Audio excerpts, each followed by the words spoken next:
नमस्कार, आप देख रहे हैं न्यूज़ एशिया हिंदी और मैं हूं कुलवंत सिंह। एक बार फिर मैं और प्रशांत सानू एक नई वीडियो के साथ आपके सामने आए हैं और आज की हमारी वीडियो का विचार चर्चा का विषय रहेगा बच्चों में बढ़ता डिप्रेशन और युवाओं में बढ़ती नशे की लत। क्यों बच्चे डिप्रेशन में जा रहे हैं और क्यों नौजवान जो हैं वो नशे की लत में पड़ रहे हैं? क्या ऐसा कारण है कि बच्चे अपने माँ-बाप के साथ खुलकर बात नहीं कर पा रहे? क्या ऐसा कारण है कि माँ-बाप बच्चों को सही तरीके से समझ नहीं पा रहे? माँ-बाप और बच्चों के बीच में बढ़ता गैप जो जो दूरी है, वो क्यों ज़्यादा बढ़ रही है? इसके पीछे के क्या कारण हैं? हम प्रशांत सानू जी से जानते हैं। प्रशांत जी, आपका न्यूज़ एशिया हिंदी पे बहुत-बहुत स्वागत धन्यवाद सर। है। जी। प्रशांत जी, बच्चों और माता-पिता में दूरियाँ बहुत बढ़ रही हैं। इसकी वजह से ना सिर्फ़ वो डिप्रेशन में जा रहे हैं बच्चे, माँ-बाप डिप्रेशन में जा रहे हैं बच्चों की वजह से, बच्चे नशे की लत में पड़ रहे हैं, घर बर्बाद हो रहे हैं, बल्कि जो है वो समाज में क्राइम रेट भी बढ़ रहा है। इसके पीछे के आप क्या कारण मानते हैं? सर कारण तो बहुत सारे हैं वैसे, लेकिन जो जिन कारण कुछ कारण ऐसे हैं जिसको हम ठीक कर सकते हैं। मतलब कि 2 तरह की परिस्थितियाँ हैं। एक जो चीज़ें हैं जो आपके नियंत्रण में हैं, कुछ चीज़ें हैं जो आपके कंट्रोल से बाहर हैं। तो हम हुँ, उन कारणों को आज चर्चा में लाएँगे जो हमारे नियंत्रण में हैं, जिसको हम कंट्रोल या चेंज कर सकते हैं। और अगर हम उतना कर लेते हैं, तो भी इन प्रॉब्लम्स को हम बहुत हद तक या पूरी तरीक़ा से भी सॉल्व कर सकते हैं, पूरी तरीके से। मैं पिछले 7-8 सालों से पढ़ा रहा हूँ, कम से कम 1000 बच्चों को तो मैंने पढ़ाया ही होगा। हुँ, जब उनसे आपको ऐसा लगता है, मतलब मैं जनरली जब देखता हूँ, तो वो स्कूल में क्या बदमाशियाँ करते हैं ना, वो भी आके मेरे से बताते हैं। हुँ, सर हमने प्रिंसिपल का ऑफ़िस बंद कर दिया उनके ऑफ़िस में। बोला क्या बात कर रहा है? कि हुँ, अच्छा कौन-कौन थे उसमें? फिर मैं पूछता हूँ उनसे कौन-कौन थे उसमें? सर मैं था, वो था, वो था, वो था। मैं पूछता हूँ तो फिर क्या हुआ, प्रिंसिपल का रिएक्शन क्या हुआ? मैं बिल्कुल बच्चे के साथ बच्चा बन जाता हूँ उस वक़्त। फिर क्या हुआ उसके बाद? तो प्रिंसिपल जब निकली ना, पूछ रही थी क्या-क्या हुआ? मतलब वो फिर जब उनकी सारी बात मैंने सुन ली, सारी बात मैंने स्वीकार कर ली उनकी, फिर मैं आता हूँ। पता है अगर तुम ऐसा करोगे ना, प्रिंसिपल तुमको रस्टिकेट कर देती तो? तेरे भविष्य का क्या होता? अगर उस वक़्त का कोई तेरा बच्चा ऐसा होता है स्कूल में जो तेरे से चिढ़ता है, वो जाके बता देता, तेरे सारे दोस्तों को निकाल दिया जाता है स्कूल से, तो कैसा लग तो कितना अब उनको रियलाइज़ होता है कि अरे यार! ये तो बहुत बड़ी मिस्टेक करके आए हैं। तब वो खुद कहते हैं कि सर अगली बार से नहीं करेंगे। रीज़न क्या है ना कि इस एज में मतलब अभी जो सिचुएशन चल रही होती है, अगर मैं बिल्कुल शुरू से शुरू करूँ, अगर जब एक बच्चा पैदा होता है तब से शुरू करूँ या इवन जब बच्चा पेट में होता है, माँ के गर्भ में होता है तब से शुरू करूँ, तभी से हमारा एक कनेक्शन बैठ जाता है बच्चों माँ का जो कनेक्शन होता है, वो बच्चे के साथ बैठना शुरू हो जाता है। इसलिए कहते हैं ना कि माँ को ज़्यादा तनाव नहीं लेना चाहिए, माँ को खुश रहना चाहिए, क्यों? आपका ही बॉडी जो आप खा रहे हैं, जो आप सोच रहे हैं, आपकी बॉडी जो बना रही है, आपकी बॉडी जो न्यूट्रिशन, जो हार्मोन्स, जो आपके बॉडी के अंदर जो भी चीज़ें बन रही हैं या वो सारी चीज़ें उस बच्चे को भी मिल रही है क्योंकि बच्चा आपसे जुड़ा हुआ है। अब वहाँ से आप बच्चे की जर्नी को आप थोड़ा एनालाइज़ करें, बहुत बारीकी से। ये अभी थोड़ी देर के लिए आप हट जाएँ कि मैं गार्डियन हूँ, तो मैं हमेशा सही रहूँगा। इस बिलीफ को थोड़ा-सा साइड कर लें आप। अब एनालाइज़ करें एज़ अ थर्ड पर्सन के हिसाब से। बच्चा जब आया आपकी गोद में, आप बहुत खुश हुए, बहुत कुछ सोचा आपने कि ऐसे करेंगे, बच्चे के साथ ऐसे करेंगे। फिर आप धीरे-धीरे अपने काम-काज में, जॉब में, माँ भी अपने किसी-किसी काम में व्यस्त हो गई। अब क्या किया हमने, बच्चा जब छोटा होता है, वो क्या करता है, सिर्फ़ ऑब्ज़र्व करता रहता है और पास्ट की कुछ मेमोरी। यहाँ पे कई लोगों को लगेगा क्योंकि जब तक हम शरीर को जब तक अपने आप को हम सिर्फ़ एक हड्डी-मांस का या पुतला मान के चलेंगे, हमें बहुत सारी चीज़ों का जवाब नहीं मिलेगा। आप खुद देखिएगा कुलवंत सर, कई बच्चे बचपन से ही कुत्ते से डरते हैं। आपने नोटिस हुँ, किया है? हुँ, हाँ, हुँ, हुँ, कई बच्चे पानी से बहुत डरते हैं, हुँ, कई बच्चे ऊँचाई से बहुत डरते हैं। क्या रीज़न रहता होगा? मतलब उसी का जो भाई है वो कुत्ते से नहीं डरता है, हुँ, हुँ, हुँ, क्योंकि कुछ ऐसे बिलीफ्स होते हैं, कई बच्चे बचपन से चिड़चिड़े होते हैं। अब देखिए, अब इसका थोड़ा-सा हम रहस्य रहस्य समझ लें ना, रीज़न क्या है? मान लीजिए कि एक इंसान है, जो बहुत 15-20 साल किसी बहुत गंभीर बीमारी से ग्रसित रहा, बहुत ही हुँ, गंभीर बीमारी से ग्रसित बीमारी में इंसान अक्सर चिड़चिड़ा हो जाता है, बहुत पेन में बिल्कुल। रहा वो, जीवन के 15-20 साल और जब उसकी डेथ हुई, तो वो जो सोल, जो आत्मा थी, वो निकल के अपने नेक्स्ट बर्थ में गई, अपने आगे की यात्रा में गई। तो वो जब हुँ, एक बच्चे के रूप में जब उसने जन्म लिया, तो क्या हुआ, उसके जो 15-20 साल के लगातार जो चिड़चिड़ापन के संस्कार थे, जो उसके लास्ट में बिल्कुल डीप रूटेड संस्कार थे, उसने उसको कैरी फॉरवर्ड किया। वो हुँ, बचपन हुँ, हो सकता है वो बच्चा के अंदर वो चिड़चिड़ापन शुरू से हो। हमको हुँ, क्या हुँ, लगता है कि क्यों ऐसे चिड़चिड़ करते रहता है? बट हुँ, आप सोचिए इस चीज़ को, एक तो हमारे ह्यूमन बिहेवियर का जो कारण होता है कि उसने कुछ ऐसा एक्सपीरियंस किया है। हो सकता हुँ, है किसी की डेथ कुत्ते के काटने की वजह से हुई हो, कुत्ते के लिए बहुत डर लेके वो व्यक्ति मरेगा और जब हुँ, वो अपने नेक्स्ट बर्थ में आएगा हो सकता है उस डर को कैरी फॉरवर्ड करे। किसी के पानी के डूबने की वजह से किसी की डेथ हुई है तो पानी के लिए वो डर लेके मरेगा, हुँ, तो उस हुँ, डर को कैरी फॉरवर्ड करेगा। तो एज़ अ पेरेंट्स हमें क्या करना चाहिए उस वक़्त? उसके डर को हम निकालें कैसे, उस पे हमें ध्यान देना चाहिए, बल्कि हम उसको और लेवल करते हैं, तो डरपोक है। ये तो छोटे से हुँ, कुत्ते डर जाता है। अब क्या होता है, वो जो बच्चा था, वो पहले से लो फ़ील कर रहा था कुत्ते को देख के, आपने उसको और दबा दिया। उसका उसके हुँ, कॉन्फिडेंस का क्या हुआ? और ज़िंदगी भर उसे हम ताना देते रहे, ये तो कुत्ते से ही डरता है। ये कुत्ते छोटे से हुँ, बच्चे से डरता है, ये तो कुछ कर ही नहीं पाएगा जीवन में। हुँ, हुँ, हम क्या पर्सनैलिटी बिल्ड कर रहे हैं? कई बार तो हम मार भी देते हैं उन्हें। हुँ, हमारे पास इतना पेशेंस नहीं है हम उन चीज़ों को समझने के लिए और ऐसा लगता है कि हम सही हैं और हम अपनी मनमानी करके निकल जाते हैं। जैसे मैंने कई बार इस चीज़ के बारे में डील किया आपसे। एक ताला अगर ताले की चाबी खो जाए आपसे, तो 2 विकल्प होते हैं। या तो उस ताले आधा 1 घंटा समय लगेगा, किसी की मेकर को बुलाओ, उसका चाबी बनवाओ और ताले को खोल लो। या एक शॉर्टकट है, हथौड़े से मार के ताले को तोड़ दो। तो आप अपने बच्चे के लिए क्या ऑप्शन चूज़ करेंगे? क्या आपको बच्चे से एक ही बार काम है क्या? मतलब आप अपने बच्चे को सिर्फ़ उसी एक इंसिडेंट के लिए पाल-पोस रहे थे क्या, जिसलिए आपने मार दिया उसको? अरे उसका हुँ, पूरे जीवन है। अगर उस ताले को आप की में करके एक चाबी बनाने वाले के साथ लाके अगर चाबी बनवा लेते, वो ताला आपको हमेशा काम आता। बिल्कुल। लेकिन एक बार तोड़ देने के बाद ताला कभी काम नहीं आएगा। आपने उस बच्चे को मार के, डाँट के, सप्रेस करके आपने उस ताले को ही तोड़ दिया। हुँ, वो पर्सनैलिटी बिल्ड ही नहीं हो पाई जिस तरीक़ा से बिल्ड हो सकती थी। क्या सिर्फ़ वही एक चीज़ मान लो कि बच्चे ने ज़िद कर दिया कि मुझे एक खिलौना चाहिए एग्ज़ाम्पल के लिए, तो क्या आपने सिर्फ़ उसी एक चीज़ के लिए क्या आपने पाला-पोसा आपने मार के उस पर्सनैलिटी को ख़त्म किया आपने? अरे उसको बहुत उसका जो लक्ष्य है, उसकी जो क्षमता है बहुत बड़ी है। आप ऐसे उनकी क्षमता को कुचलते रहेंगे, तो यहाँ पे बच्चों के मन में क्या आ जाता है? रिजेक्शन की भावना, कि हमारे पेरेंट्स हमारी बात समझ नहीं पाते हैं। अब वो ढूँढते हैं कि कौन समझता है मेरी बात को, क्योंकि यहाँ पे हमें मानना पड़ेगा कि जो बच्चा आपके घर में पैदा हुआ वो उसकी ज वहाँ से उसकी जर्नी शुरू नहीं हुई है। पहले उसने बहुत सारी जर्नी कवर अप करके आई है वहाँ पे। इसलिए इसलिए उसके पास बहुत सारे बचपन से बहुत सारे संस्कार उसके पास पहले से होते हैं, बहुत सारी आदतें पहले से होती है, जो कि उसके पहले की जर्नी की होती है। तो हमें मानना होगा सबसे पहले ये स्वीकार करना होगा कि हर कोई इंडिविजुअल है। हर एक व्यक्ति इंडिविजुअल है, हम किसी को अपने अनुसार नहीं चला सकते। हमें आपस में तालमेल बिठाना ही पड़ेगा। अगर हुँ, वो हुँ, हुँ, छोटा बच्चा है, तो भी उसकी खुद की वो खुद एक उसका एक रोल है, खुद उसकी एक पहचान है, खुद उसकी एक लक्ष्य है। तो हुँ, हुँ, भले आप हुँ, तेंदुलकर जब छोटे थे, थोड़ी पता था कि वो क्रिकेटर बनने वाले हैं। हुँ, हुँ, हुँ, तो अगर अगर हम किसी को उनका रोल को प्ले करने से रोकेंगे, जो उनका रोल है, अब यहाँ पे संघर्ष पैदा होने लगता है। क्योंकि वो व्यक्ति कुछ और के लिए बना है, उससे हम कुछ और करवा रहे हैं।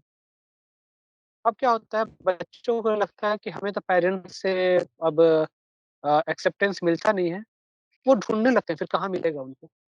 हुँ, हो सकता है किसी दोस्त से मिल जाए, हो सकता है मोहल्ले के कुछ बड़े लोग होते हैं ना, जो थोड़े भैया टाइप के होते हैं, हुँ, उनसे हुँ, मिल जाए। तब वहाँ से बच्चे को एक्सेप्टेंस मिलने लगा, अब बच्चे वहाँ जाने लगेंगे। अब चूँकि उन्होंने उस बच्चे को स्वीकार किया है, तो बच्चा भी उनकी हर बात को स्वीकार करता है। यहाँ से जो बोलते हैं संगत का प्रभाव, यहाँ हुँ, से हुँ, चूँकि उन लोगों ने वो बच्चा जैसा भी था, बदमाश था, अच्छा था, जिद्दी था, कैसा भी था, उन लोगों ने उसको एज़ अ फ्रेंड स्वीकार कर लिया अपने ग्रुप में। अब बच्चा हुँ, भी उनकी हर बात को स्वीकार करने लगता है। अगर वो बोल दे चलो भई आज सिगरेट पी के आते हैं, बच्चा बोलेगा कि हाँ भाई, इन्होंने मुझे स्वीकार किया है तो मुझे भी इनकी बात को स्वीकार करना होगा। हुँ, बच्चा चल पड़ता है। चलो भाई ड्रिंक करके आते हैं, बच्चा चल पड़ता है। यहाँ पे पूरा का पूरा जो बेसलाइन है, वो रिजेक्शन और एक्सेप्टेंस की है। पहले तो हम ये समझें कि आपके बच्चे में बिहेवियर आ क्यों रहा है। बचपन से हम फ़ोन पे बात करते हैं, फ़ोन पे लगातार वीडियोज़ देखते रहते हैं। एक छोटा-सा बच्चा ऑब्ज़र्व करता रहता है अपने माँ-बाप को कि ये फ़ोन से बहुत चिपके हुए हैं, ये टीवी से बहुत चिपके हुए हैं।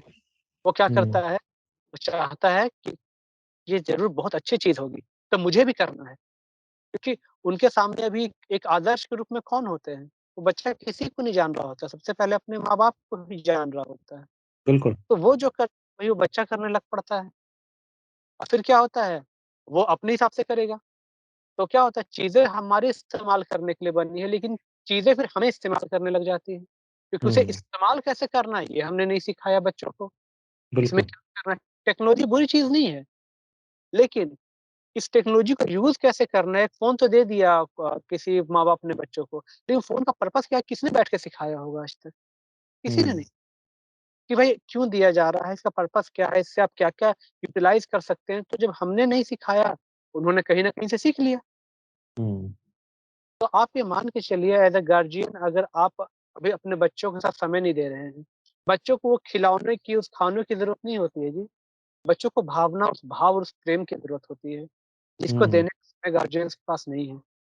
अब क्या होता है, बच्चे फिर टेक्नोलॉजी की तरफ और बाहर की दुनिया की तरफ और ज़्यादा आश्रित होने लगते हैं, क्योंकि उनका सेल्फ एस्टीम डाउन हो जाता है। जी। ये अंदर जो इमोशनल हेल्थ है वो डाउन होने लगता है। जिस तरह एक लंगड़ा व्यक्ति को चलने के लिए बैसाखी की ज़रूरत होती है, हुँ, उसी हुँ, हुँ, प्रकार अगर हम इमोशनली वीक हैं, तो हमें क हमारे इमोशंस को सँभालने के लिए बाहर में व्यक्तियों पे और वस्तुओं पे निर्भर होना शुरू होना होता है। जी। उससे फिर हम क्या होता है व्यक्तियों पे और वस्तुओं पे निर्भर होना शुरू कर देते हैं और उसकी डिमांड और बढ़ती जाती है। पापा मुझे कार चाहिए, पापा मुझे बाइक चाहिए, पापा मुझे ये चाहिए, पापा मुझे वो चाहिए। रीज़न क्या है कि जब वो प्रेम, वो एक्सेप्टेंस या वो सुख, वो आनंद बच्चों को जब अपने पेरेंट्स से, अपने घर से नहीं मिल पाता है, तब वो बाहर भागते हैं। तो हुँ, बाहर है क्या? इन मटेरियलिस्टिक चीज़ों के अलावा बाहर है क्या जो उन्हें सुख देगा? और यही रीज़न है कि फिर बच्चे व्यसन में जाते हैं। और क्यों जाते हैं? अगर आपसे पूछा जाए सिगरेट, दारू, इवन ड्रग्स वगैरह में क्यों जाते हैं? क्योंकि उनको इस दुनिया में रस नहीं मिलता है।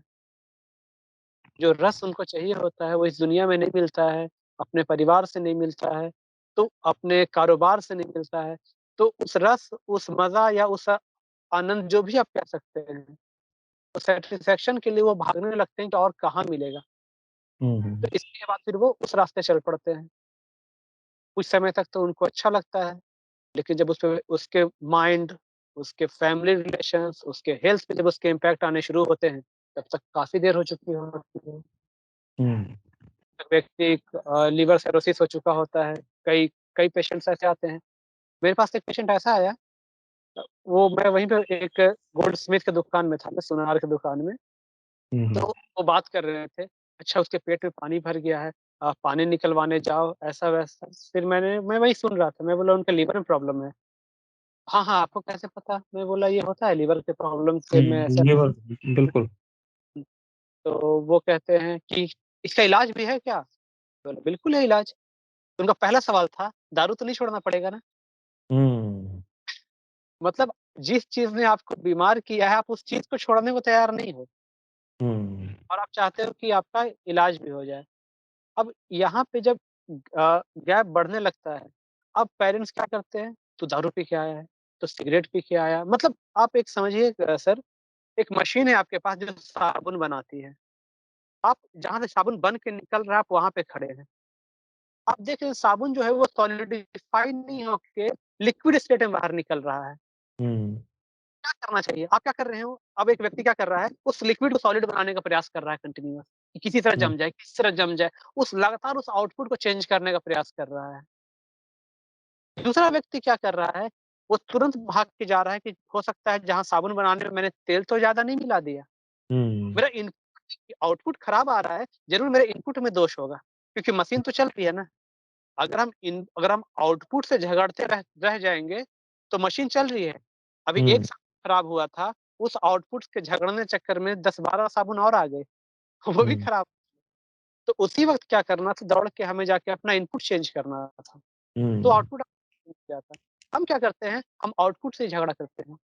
जब बच्चे के साथ वो चीज़ हो चुकी होती है, उसके बाद तू ऐसा है, तू वैसा है, उसको और लेबल करते जाते हैं। तो उसके और जो गलत संस्कार हैं, वो और डीप रूट होते जाते हैं। क्योंकि आप उसी की प्रैक्टिस करवा रहे हो उसे। आप बार-बार क्या वाइब्रेशन दे रहे हैं, तू शराबी है, तू हुँ, शराबी। तो स्वीकार कर लिया, हाँ भाई मैं शराबी हूँ। अब हुँ, तो फ़र्क ही नहीं पड़ने वाला है ना। आपको उसको रियलाइज़ करवाना था।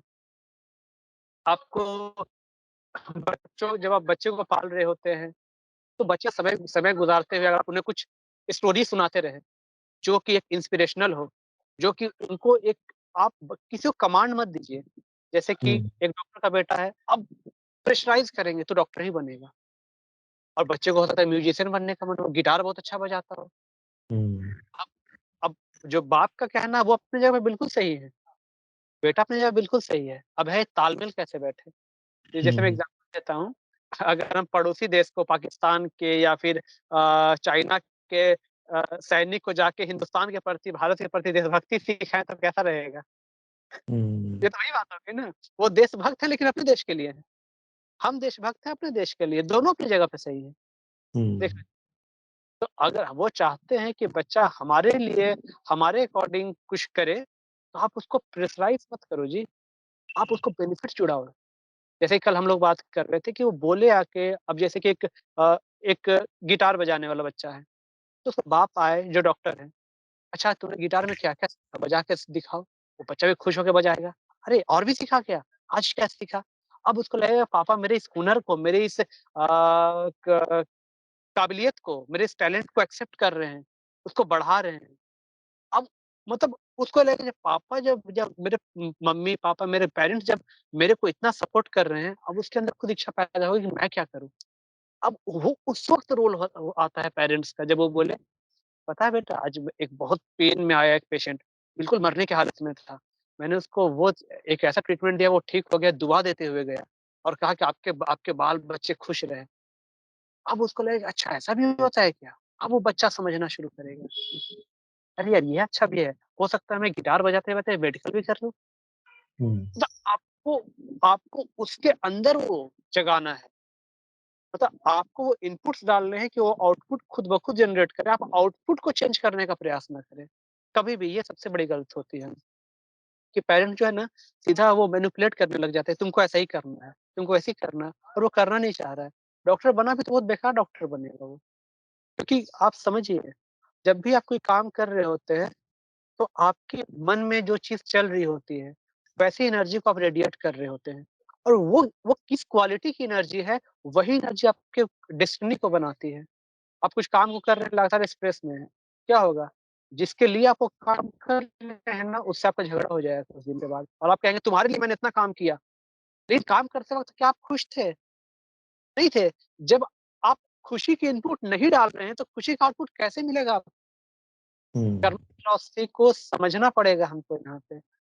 और बच्चे मतलब एक ऐसा सेंसिटिव मुद्दा हो गया है, मेरे पास गार्डियंस आते हैं, मैंने आज तक शायद किसी बच्चे को हाथ नहीं लगाया है शायद। मतलब ऐसा नहीं है, मतलब जैसे होता है एज़ अ फ्रेंडली का क्या भाई कैसा है? इस तरीके से किया या थोड़ा-सा कभी गले जैसा भी लगाया, कभी थोड़ा बहुत सा ऐसे करके हल्का-सा और क्या हाल-चाल है? मतलब उनको ऐसा नहीं फ़ील होता है कि मतलब वो एक फ्रेंडली भी हूँ एक एज़ अ टीचर दोनों रोल प्ले करना है। It's about balance, love and law का बैलेंस लेके चलना होता है। ऐसा नहीं कि बच्चे से इतना घुल-मिल जाए, इतना ज़्यादा ये हो जाए कि बच्चे हमारा अहमियत ही भूल जाएँ। वो स्पेस भी हमें नहीं खोने देना है। और अब क्या होता है, गार्डियन तो इतने मारते-पीटते हैं बच्चे को, उसके बावजूद जब उनके बात को नहीं मानते हैं, तो गार्डियन क्या कहते हैं, प्रशांत सर को फ़ोन कर रहा हूँ। हुँ, अब बच्चों का सिर्फ़ एक ही जवाब होता है, "अरे क्यों उनके सामने मेरा इमेज खराब कर रहे हो? मैं कर ले रहा हूँ, मत फ़ोन करो।" सोचिए उनको भी अपनी इमेज की पड़ी है। लेकिन वो तो ये मान चुके हैं कि गार्डियंस ने तो मेरे मेरे को लेबल कर ही दिया कि मैं बदमाश हूँ। तो इमेज तो पहले ही हुँ, खराब हो गई है। अब और क्या खराब होगी? जो मर्ज़ी करते रहो। हुँ, अच्छा, फिर हम लोग बच्चों को जो आँकते हैं, वो कैसे आँकते हैं? चाचा के बेटे ने उतना मार्क्स लाया। अरे हो सकता है कि आपका बच्चा स्पोर्ट्स में अच्छा हो, हुँ। आपका तो आप ये तो देखिए ना कि आपका बच्चा किस चीज़ में अच्छा है। आप कछुए को पेड़ पे चढ़ाने के चक्कर में पूरे स्ट्रेस में हैं। जंगल जंगल के राजा शेर को आपने समंदर में छोड़ दिया, जा वहाँ राज करो। आपको समझना पड़ेगा कि आपका बच्चे का कोर कॉम्पिटेंस क्या है। अब बात हुँ, कीजिए बच्चों का समय गुज़ारिए, लेकिन समय गुज़ारने का तो समय है नहीं। पेरेंट्स की जो गार्डियनशिप होती है ना, वो एक ही दिन दिखती है, पेरेंट टीचर मीटिंग वाले दिन। उस दिन वो पूरे फुल फॉर्म में होते हैं, कितना मार्क्स लाया है। उसी गार्डियन को 6 महीने बिल्कुल फ़र्क नहीं होता है कि बच्चा क्या कर रहा है। नहीं समय होता है उनके पास। उस क्योंकि हम लोग एज़ अ टीचर मैं रोज़ बच्चे से मिलता है, रोज़ बात करता हूँ। और ये आपको जान के आज तक मैंने किसी बच्चे को नहीं कहा कि आप इतना परसेंट लेके आओ, उस कोचिंग में इतने बच्चों ने नाम किया, इस कोचिंग आप भी मेरा नाम करो, मैंने कभी नहीं कहा। मुझे पता है, मैं सिर्फ़ इतना कहता हूँ, आप अपने पोटेंशियल का फुल यूज़ करो। कोई भी चीज़ आपकी क्षमता से बाहर नहीं है। लेकिन जिस बच्चे को आगे जाके बिज़नेस माइंडेड है, उसको अपना व्यापार चलाना है, उसका पूरा फ़ोकस रहेगा कि बिज़नेस कैसे करें। उसको मैं ये हुँ, कहूँगा, आप पढ़ाई में नंबर लाओ। नहीं, हम उसको इंस्पायर कर सकते हैं। लेकिन वो अपने अगर मेन मकसद से भटक गया, तो अब देखिए मैंने हर साल 20-25 बच्चे जैसे मेरे कोचिंग से निकलते हैं, 30 बच्चे निकलते हैं, 50 बच्चे निकलते हैं। टॉप एक ही तो बच्चा करता है। पिछली बार भी जो डिस्ट्रिक्ट टॉपर था मेरे कोचिंग का ही था। उसके पहले भी जो डिस्ट्रिक्ट टॉपर था मेरे कोचिंग का ही था। लेकिन वो अपनी काबिलियत से टॉप किए क्योंकि उस बच्चे को पढ़ाई में करियर बनाना था, इसलिए उसने टॉप किया। हम हर बच्चे को प्रेशर नहीं दे सकते हैं। आप ऐसा करो, इससे फिर बच्चे क्या होते हैं पढ़ाई से कतराने लगते हैं। आपको एज़ अ गार्जियन आपको समझना पड़ेगा कि क्या है और एक अगर आपने बच्चों को रिजेक्ट करना या लेबल करना या कंपेयर करना शुरू कर दिया किसी से, आप उसी दिन बच्चों को कुचलना शुरू कर दिया आपने। फिर आप तैयार रहिए एक ऐसी पर्सनैलिटी के लिए, जब आप बड़े होंगे और आप जब आपको उस बच्चे की ज़रूरत होगी, आप मान के चलिए, वो बच्चा आपको सपोर्ट नहीं करेगा। मान के चलिए, मैं ये नहीं कह रहा हूँ कि आज जो बच्चे माँ-बाप को अनाथ आश्रम में छोड़ के आ जाते हैं, सब ऐसे होंगे, मैं ये नहीं कह रहा हूँ। जो पर्सनैलिटी बिल्ड हो रही होती है तो हमें बहुत ध्यान से उसे बिल्ड करना होता है।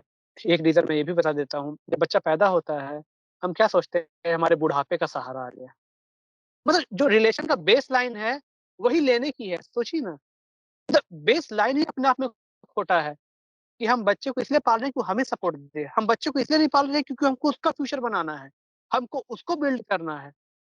तो तो जिस बिल्डिंग का फाउंडेशन ही लेने की भावना, एक व्यापारीकरण की भावना है, वो तो आगे जाके ऐसे ही आउटपुट देगा ना। तो हम उस वक़्त बच्चे के साथ बहुत ही प्रेम के साथ हाँ, स्ट्रिक्ट होना, गुस्सा करना एकदम अलग चीज़ें हैं। मैं भी स्ट्रिक्ट हूँ। बच्चों इसीलिए बच्चे आज डरते भी हैं मेरे से। लेकिन मैं कभी गुस्सा के चिल्ला के कभी उनसे बात नहीं करता हूँ। स्ट्रिक्ट होना और गुस्सा करना, प्रेम बच्चों को प्यार करना और बच्चों में मोह रखना, ये भी 2 अलग चीज़ें हैं। जैसे कि धृतराष्ट्र कहा करते थे दुर्योधन के लिए कि मैं दुर्योधन से बहुत प्यार करता हूँ। तो क्या बोला था विदुर जी ने? आपका वो प्रेम नहीं, आपका वो मोह है, रोग है आपका दुर्योधन। तो एक सबसे अच्छा एग्ज़ाम्पल मैं बताऊँगा, जैसे आप एक बगीचे में जाते हैं, गुलाब का फूल आपको बहुत खूबसूरत लगा। अगर आपको उस पौधे से प्यार होगा तो आप उसमें पानी डालेंगे। लेकिन हुँ, आप गुलाब के फूल में अटैचमेंट होगा तो आप उसको तोड़ के ले आएँगे। हुँ, प्रेम होगा तो उसको आप और सींचेंगे। अब किसी के घर में बच्चे ऑटिस्टिक चाइल्ड हैं, कोई ऑटिज़्म है बच्चों को, बच्चे हैंडीकैप्ड हैं। हम क्या करते हैं? हमारे घर में ऐसा बच्चा क्यों? हमारे घर में ऐसा बच्चा क्यों? पता नहीं कैसे ऐसा हो गया? आप क्या कर रहे हैं अपने बच्चे के साथ? इसके पीछे भी एक बहुत डीप कर्मा फिलॉसफी है, इसको हम कभी आगे डील करेंगे कि वो वैसे बच्चे किसके यहाँ जन्म लेते हैं और कैसे-कैसे उसको हम उस कार्मिक अकाउंट को हमें सेटल करना चाहिए। वो एक थोड़ी-सी एक टेक्निकल टॉपिक जैसी हो जाएगी। अभी मैं एक जनरल टॉपिक डिस्कस कर रहे थे आपसे कि बच्चों में ऐसे जो डिप्रेशन की जो आदतें हो रही हैं, वो बाहर की दुनिया में जाएँगे, फिज़िकल चीज़ों पर डिपेंडेंसी बढ़ेगी, तो आप ये मान के चलिए कि वो कभी सैटिस्फाइड होंगे नहीं, कभी सैटिस्फाइड नहीं होंगे। आईफ़ोन आ गया, उसके लगातार मॉडल उठाते जा रहे हैं, अब ये चाहिए, अगला वो चाहिए, अगला वो चाहिए। नहीं मिलेगा, बच्चे दुखी होके फिर डिप्रेशन की तरफ जाएँगे, फिर उसी बच्चे को लेके आप घूमते रहेंगे यहाँ से वहाँ तक, भाई कोई इलाज कर दो इसका। तो हुँ। मेडिसिन, सर्जरी ये सब लास्ट ऑप्शन है जी। आप बहुत पहले इन चीज़ों को रोक सकते थे, बहुत पहले रोक सकते थे। लेकिन हम हमेशा आउटपुट को बदलने का प्रयास में हमने कभी इनपुट पे ध्यान ही नहीं दिया। तो मैं बस यही कहना चाहूँगा कि पेरेंट्स को अपने हिसाब से कभी भी बच्चों को लेबल ना करे, बच्चों को कंपैरिज़न ना करे और अपने आप को लेबल ना करे कि मैं हमेशा सही हूँ। हमें उस इंडिविजुअल की भी बात बहुत ही प्रेम से, बहुत ही एक्सेप्टेंस से सुननी चाहिए। उसके बाद एक एक बच्चा अगर स्मोकिंग करके आता है, बाप ने देख लिया, तो बाप सीधा आके इसके फादर मारने लग जाएँगे। ऐसा करते हैं, तो क्यों किया? हो सकता है फादर खुद स्मोकर हो, ये भी हो सकता है। हुँ, हो सकता है ये भी कि जब पापा कोई तीसरी चौथी माले पे रहते होंगे, 3rd या 4th फ्लोर पे, तो बच्चे को ₹10 देते होंगे, जाओ भाई नीचे सिगरेट लेके आ जाओ। तो बच्चा सीख गया पीना, ऐसा भी होता है। हाँ, तो हम क्या क बिल्ड कर रहे हैं वहाँ पे, तो उस वक़्त हमें बच्चे से पूछना चाहिए, अच्छा मैंने तुमको देखा वहाँ पे स्मोक कर रहे थे, कौन-सा ब्रांड का था? कैसा हुँ, लगा पी के? अच्छा लगा? अरे! अरे! वो ज़्यादा अच्छा होता है, वो पिया करो। पहले उसको आप अपने कॉन्फिडेंस में लें, एक्सेप्ट करें उसकी सारी बातों को, तो उसको लगे कि भाई बता सकते हैं, फिर आप अपनी बात को रखें। बच्चे पता है इससे लंग कैंसर हो सकता है, आपको पता है कितने लोगों को ओरल कैंसर हो जाता है, फिर उसके बाद उनकी जीवन कैसे हो जाती है, उनके माँ-बाप को देखने वाले, उनके बच्चों को देखने वाले फिर कोई नहीं रहता है। हुँ, बच्चों को अब रियलाइज़ करवाइए और फिर लगातार ऐसा नहीं कि आप वो एक्ट कर रहे हैं, सिर्फ़ ज़ुबान से नहीं, आपके मन से भी वैसी एनर्जी जाए कि मुझे अपने बच्चे को परिवर्तित करना है, मुझे उसको सही मार्ग दिखाना है। ये नहीं कि अंदर गुस्सा है और शब्द में थोड़ा मिठास लिया है। वो किस क्वालिटी की एनर्जी है, वो एनर्जी वो ट्रांसफॉर्मेशन को लाते हैं, आपके शब्द नहीं लाते हैं। वही वही बात, एक बात जो बोलते हैं, जैसे मैं बच्चों को बोलता हूँ, मैं बच्चों का फ़ोन आया घर से, देखो सारे खाना नहीं खा रहा है, जिद कर रहा है मेरे को घूमने जाना है। घर वाले बोल रहे हैं खाना खा लो, उन्होंने भी वही शब्द बोले, मैंने वही बोला उसको, खाना खा लेना भाई, अब कल बात करते हैं इसके बारे में। वो बच्चा खा लेता है। शब्द वही थे, सिर्फ़ एनर्जी का फ़र्क था। आपकी जो एनर्जी थी रिजेक्शन की थी, क्यों क्यों नहीं खाना खाएगा ये? मेरा कहना नहीं मानेगा मेरा बच्चा। एक रिजेक्शन की भावना थी आपके शब्द के साथ जो एनर्जी थी, उसमें रिजेक्शन की भावना थी। मैंने स्वीकार करके बोला उस चीज़ को, रिज़ल्ट आ गया आपके अनुसार। बस मेरे हिसाब से मैंने काफ़ी कुछ बोल दिया आज। तो प्रशांत जी ऐसा है कि कुछ सवाल मेरे और भी हैं लेकिन समय जो है हमें इजाज़त नहीं दे रहा। सवाल जो हैं वो बच्चों इसको हम की ज़िद है, बच्चों की ज़िद है। ज़िद जैसे आप बोलते हैं कि बच्चा अगर एक चीज़ माँगता है तो उसे हम दिला देते हैं, तो वो क्या हमारी वो उसी के लिए उन्हें पाला है कि वो हम उसको वो भी नहीं दिला सकते, लेकिन बहुत सारे बच्चे जो हैं वो हर बात पे ज़िद करते हैं कि हमने ये लेना है, मैंने ले लेना ही लेना है। तो वो माँ-बाप भी आपसे कुछ सवाल पूछेंगे, लेकिन समय की कमी है, अगले टॉपिक में हम लोग ये ज़रूर मुद्दा उठाएँगे। आपका बहुत-बहुत धन्यवाद। आपने एक सेशन में। बार फिर जो है वो बेहद कीमती जानकारी जो है वो हमारे दर्शकों के साथ साझा की है। बहुत-बहुत धन्यवाद आपका। धन्यवाद सर। और जो भी बातें अभी मैं कर रहा था, कई लोगों को ये बातें थोड़ी प्रैक्टिकल नहीं भी लग रही है क्योंकि उन्होंने ऐसा कुछ अभी तक देखा नहीं है या फिर उस हिसाब से एक्सपीरियंस नहीं किया है। और हमारे अंदर वो विल पावर भी होनी चाहिए कि हम इस चीज़ को इतनी पॉज़िटिवली, इतनी पेशेंटली हैंडल कर सकें। उसके लिए हमारी एक प्रॉपर अपने माइंड सबकॉन्शियस माइंड की प्रोग्रामिंग करनी पड़ती है आपको। हमारे अंदर वो एनर्जी चाहिए जिसके लिए हम रोज़ ट्रेनिंग सेशन ऑर्गेनाइज़ करते हैं। तो इसको तो शाम को 7 बजे जो भी फैमिली उससे हम लोग मिलते हैं तो उसमें प्रॉपर ट्रेनिंग देते हैं एनर्जी हीलिंग की, कि उस सर्वोच्च चेतना के साथ हम कैसे जुड़े। और वो जो पावर है, वो जो पेशेंस है, वो जो प्रेम है, वो हमारे अंदर उस मात्रा में कैसे डेवलप हो। तो आपको सिर्फ़ उस सेशन को अटेंड करने के लिए शाम को 7 बजे आपको हम हमारे साथ जुड़ना होगा और उसको जुड़ने के लिए आप सिर्फ़ हमें अपना नाम और अपने शहर का नाम हमें व्हाट्सएप करें। हमारा नंबर है 9168496060 9168496060 और ये ट्रेनिंग सेशन कंप्लीट फ्री है। ये सभी के लिए और सदा के लिए फ्री है। अगर आपको कोई हेल्थ इश्यू है तो आप हमारे हेल्पलाइन नंबर पे कॉल कर सकते हैं।